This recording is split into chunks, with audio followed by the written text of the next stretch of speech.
यह एक स्वार्थी आदमी की कहानी है।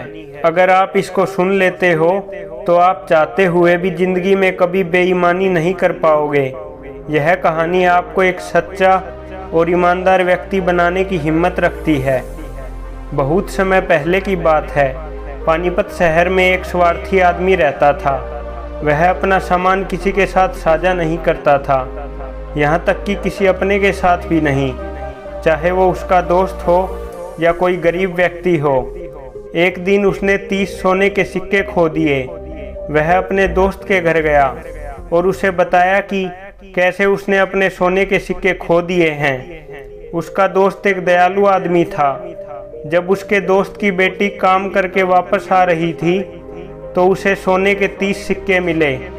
उस लड़की ने घर जाकर अपने पिता को बताया कि उसे क्या मिला है।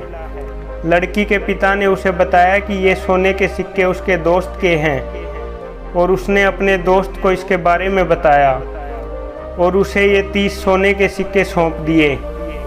सोने के सिक्कों को गिनने के बाद उस आदमी ने कहा कि इसमें से 10 सिक्के गायब हैं और लड़की ने उन्हें ले लिया है क्योंकि उसके पास 40 सोने के सिक्के थे।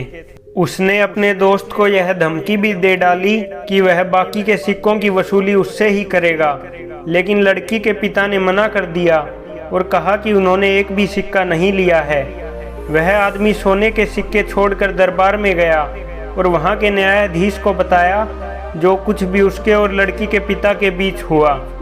न्यायाधीश ने लड़की और उसके पिता को बुलावा भेजा और जब वे पहुंचे तो लड़की से पूछा गया कि उसे कितने सिक्के मिले थे। लड़की ने 30 सोने के सिक्कों के मिलने की बात बताई। जज ने स्वार्थी आदमी से पूछा कि उसने कितने सोने के सिक्कों को खो दिया, तो उसने 40 सोने के सिक्कों का जवाब दिया। तब न्यायाधीश ने स्वार्थी व्यक्ति से कहा कि ये सोने के सिक्के उसके नहीं हैं, क्योंकि लड़की को 30 सोने के सिक्के मिले थे, 40 नहीं। फिर न्यायाधीश ने लड़की को सोने के सिक्के लेने को कहा और अगर कोई उन्हें ढूंढ रहा होगा तो वह लड़की के पास सिक्के लेने के लिए भेज देगा। न्यायाधीश ने उस स्वार्थी व्यक्ति से कहा कि यदि कोई यह रिपोर्ट करेगा कि उसे 40 सोने के सिक्के मिले हैं तो वह उन्हें उसके पास भेज देगा। तब उस आदमी ने कबूल किया कि उसने झूठ बोला था और उसने जो सोने के सिक्के खोए थे उनकी संख्या 30 ही थी, लेकिन न्यायाधीश ने उसकी एक नहीं सुनी और उसको वहां से जाने को कहा। दोस्तों, यह कहानी आपको हमेशा ईमानदार रहना सिखाती है, क्योंकि ईमानदार और सच्चे दिल वाला व्यक्ति स्वयं को सदा हल्का व तनाव मुक्त महसूस करता है। जो बेईमान होता है उसके पास खुशी नहीं होती और जो ईमानदार होता है वो कभी दुखी नहीं होता।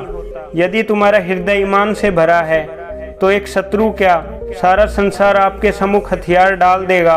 गौरतलब की बात तो देखिए साहब, बेईमानी से पैसा कमाने वाले भी ईमानदार चौकीदार ढूंढते हैं। लिबास ओढ़ ईमानदारी का बेईमानी चली जा रही है। झूठी भलाई के दिखावे से मानवता छली जा रही है। ईमानदारी से कमाई करने वालों के शौक भले ही पूरे न हों, पर नींद जरूर पूरी होती है।